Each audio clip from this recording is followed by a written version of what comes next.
Oi, pessoal! A gente vai conversar um pouquinho sobre população, amostra, viés e acaso.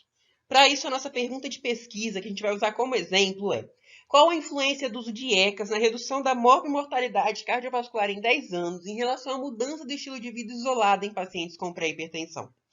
No caso, então, aqui, quem é a nossa população? Pacientes com pré-hipertensão. Qual é a intervenção que eu estou propondo para esses pacientes? O uso de ECA associada à mudança do estilo de vida. Em contrapartida, um grupo de pacientes que vai ser o meu controle, eu vou dar só mudança de estilo de vida, eu não vou dar o IECA, porque o meu objetivo aqui é entender se o IECA funciona para esses pacientes. Então, eu vou deixar um com o IECA e mudança de estilo de vida e outro sem o IECA, só com mudança de estilo de vida, para ver qual grupo vai se comportar melhor. Vale a pena já dar IECA para esse grupo de pacientes? E o O, por fim, redução da morbimortalidade cardiovascular em 10 anos. Vamos para o nosso caso aqui, para a gente poder entender. Tem um total de pacientes com uma condição de interesse. Nesse caso aqui, pacientes com pré-hipertensão. Então, dentre esses pacientes, eu vou tirar uma amostra, ou seja, um grupo de pacientes aqui, que vai ser aqueles que eu vou estudar. Tendencialmente, geralmente, a minha amostra representa a minha população total. Então, por exemplo, se a minha população tem um número mais ou menos ali de pacientes pouco responsivos, vamos supor 30% de pacientes pouco responsivos, tem uns 40% ali de pacientes que tratam mais ou menos, mas que tratam um pouco melhor, que não são perfeitos em adesão ao tratamento, mas que também não são péssimos em aderir ao tratamento. E aí eu tenho ali mais uns 30% que são ótimos, eles aderem ao tratamento muito bem, fazem tudo certinho, fazem exercício físico. Isso tudo tende a se repetir na amostra. Eu teria que ter muito azar para poder pegar só os pacientes que se tratam muito bem ou só os pacientes que não se tratam nada. Mas pode acontecer? Pode. E isso vai afetar o resultado do meu estudo? Totalmente. Meu estudo vai ser outro se eu pegar os pacientes perfeitos só. Meu estudo vai ser outro se eu pegar os pacientes que não vão fazer o tratamento direito só. E meu estudo vai ser totalmente outro se eu conseguir equilibrar isso aí. Na maioria dos casos, a amostra consegue representar em uma quantidade bem parecida, assim, aquilo que é a nossa população. Ou seja, se eu tenho uma certa quantidade de pacientes mais ou menos ali, uma certa quantidade de pacientes que aderem bem ao tratamento, outros que aderem mal, na minha amostra vai tender a ser mais ou menos isso. Nunca exatamente igual à população, mas ela tende a parecer com a população. Eu tiro um pedaço de um grupo, esse grupo ele tende a ser parecido com o grupo inteiro. Seria mais ou menos isso. Eu sei que está meio confuso, mas eu acho que deu para entender. Isso, quando eu pego um grupo, um pedaço desse grupo, e esse pedaço por azar, ou seja, eu não fiz nada de errado para isso acontecer. Ele tem uma característica, por exemplo, de serem pacientes pouco responsivos ao tratamento, eu chamo isso de acaso. Por exemplo, a minha amostra é pequena. Se eu tenho uma amostra pequena, se eu vou escolher 3 pessoas aleatoriamente em 300, a chance de eu escolher essas 3 pessoas e elas não representarem as 300, que elas seriam um grupinho isolado ali com características próprias, é muito maior do que se eu escolher 150. Poxa, eu escolhi 150 pessoas de 300. Provavelmente, dessas 150, eu vou pegar um pouco que não adere ao tratamento direito, um pouco que adere mais ou menos e um pouco que adere muito bem ao tratamento. Agora, se eu pegar 3 pessoas, é muito mais fácil de acontecer de eu pegar só as que aderem muito bem, ou só as que aderem mais ou menos, ou só as que aderem muito mal ao tratamento. Então, quanto maior a amostra, menor a chance de acaso. Mas o acaso, ele é o azar. Ele vai acontecer ali sem você conseguir controlar ele. Por isso que, como ele é o azar, se a gente tenta mais vezes, é muito mais difícil você ter azar 1 milhão de vezes do que você ter azar uma vez só. Então, quanto maior a amostra, você está tentando mais. Então, você diminui o azar, você diminui o acaso. Agora aqui, existe uma segunda possibilidade. Vamos supor que eu estou tratando esses pacientes, que eu estou escolhendo esses pacientes, mas eu estou em um consultório muito bom, que lá só vai paciente que realmente é empenhado, que realmente está preocupado com a própria saúde, e que ele recebeu o diagnóstico de pré-hipertensão porque ele está preocupado com a própria saúde, ele foi num consultório, vamos supor, sei lá, particular para isso, buscar uma assistência à saúde própria, assim, porque ele quer ficar bem. Esses pacientes, eu tenho uma tendência a puxar para os pacientes que têm uma adesão maior ao tratamento. Ou seja, eu tenho um segundo fator aqui fazendo com que eu tenha pacientes que aderem mais ao tratamento. Eu tenho um viés de confusão na hora de selecionar os meus pacientes. Vamos para um segundo exemplo, idade. Se eu, por exemplo, pego pacientes aleatoriamente, sem errar, sem fazer nada que faça isso, que faça eu ter ali uma seleção de uma idade a mais, outra a menos, eu vou provavelmente ter um equilíbrio. Eu vou ter um equilíbrio da idade da minha amostra em relação à idade da minha população. Mas pode acontecer de não, pode acontecer de por azar eu selecionar só idoso para o meu estudo, mesmo delineando tudo certinho para poder escolher pacientes de idades das mais aleatórias possíveis. Nesse caso, estaria acontecendo a caso.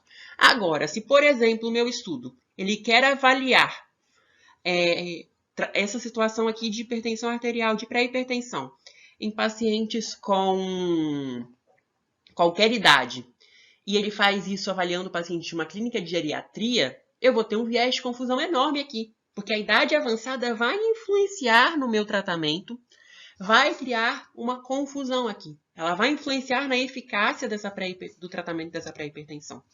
Então, quando eu estou selecionando a amostra e eu tenho um erro sistemático no estudo, ou seja, um problema ali na construção do estudo, por exemplo, fiz o estudo numa clínica de geriatria, na hora de selecionar a amostra, eu estou fazendo um viés de confusão. Tá, selecionei a amostra e agora fui para o meu estudo. Vou dar IECA para um grupo de pacientes associado com mudança de estilo de vida e para o outro grupo eu vou dar só mudança de estilo de vida. Se aqui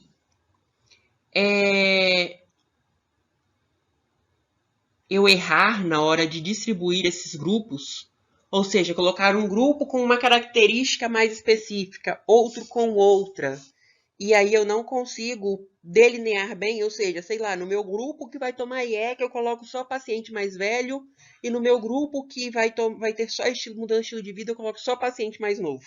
E aí a mudança de estilo de vida, talvez ela tenha um resultado muito melhor do que o uso de IECA associado com mudança de estilo de vida. Porque ela é melhor? Não, porque existe uma segunda variável ali influenciando, que é o uso, que é a idade menor, para poder atrapalhar isso aí, para poder fazer com que esses pacientes mais novos, eles tenham um melhor desfecho, ainda que sem uso de IECA. Então, talvez o IECA faça até efeito, mas como o meu grupo com IECA é mais velho, tem uma tendência a um pior prognóstico do que aqueles pacientes sem uso de IECA, que é mais novo, eu vou ter provavelmente um desfecho aí talvez mais equilibrado, talvez eu não tenha um resultado tão bom no grupo que toma IECA. A mesma coisa ao contrário, se o grupo que toma IECA são pacientes muito mais novos do que aqueles que só fazem mudança de estilo de vida, eu vou ter um segundo problema aqui.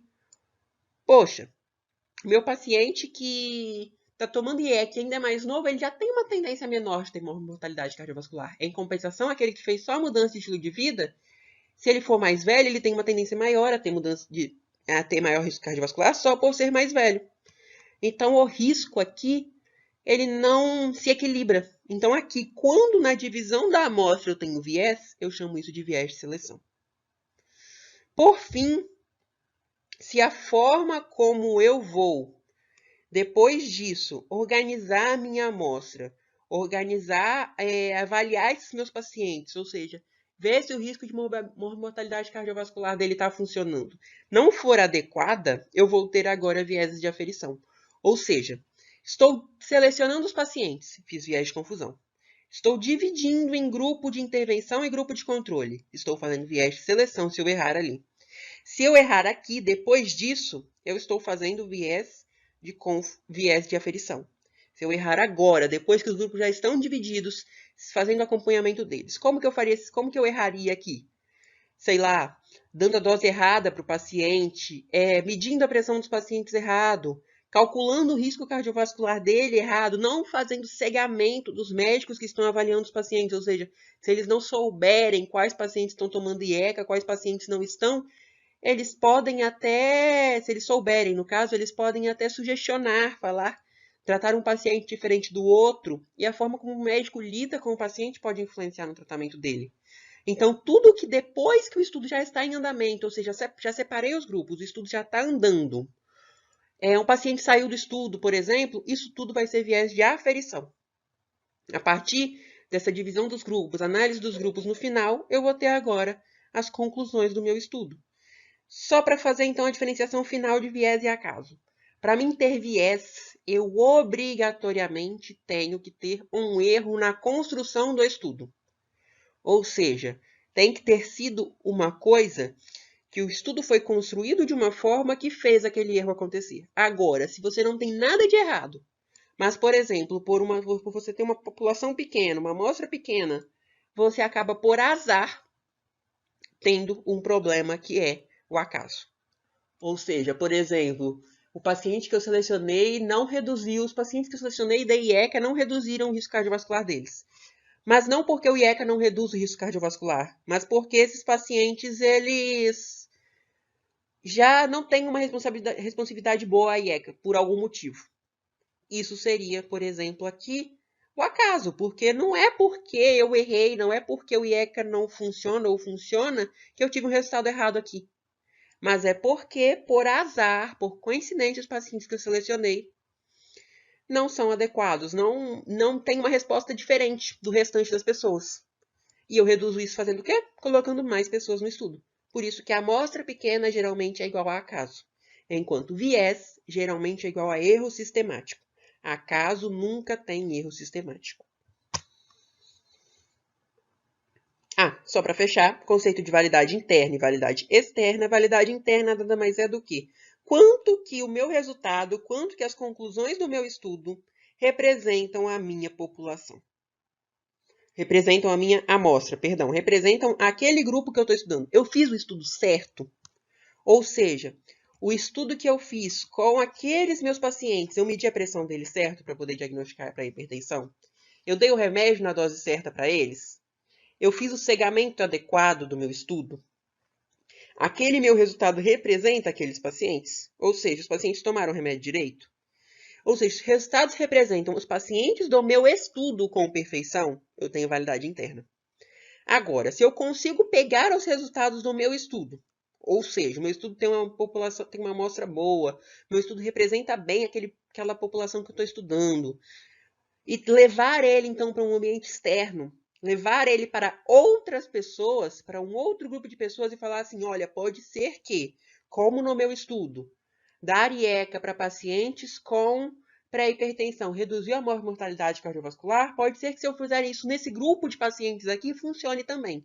Isso é ter validade externa. Um grupo de pacientes que não é aquele que eu estudei, eu acreditar que o meu estudo funciona neles. Ou seja, que aqueles meus resultados podem funcionar, pode dar certo nesses pacientes. Então, se os meus resultados são válidos para esse outro grupo de pacientes, legal, ele tem validade externa.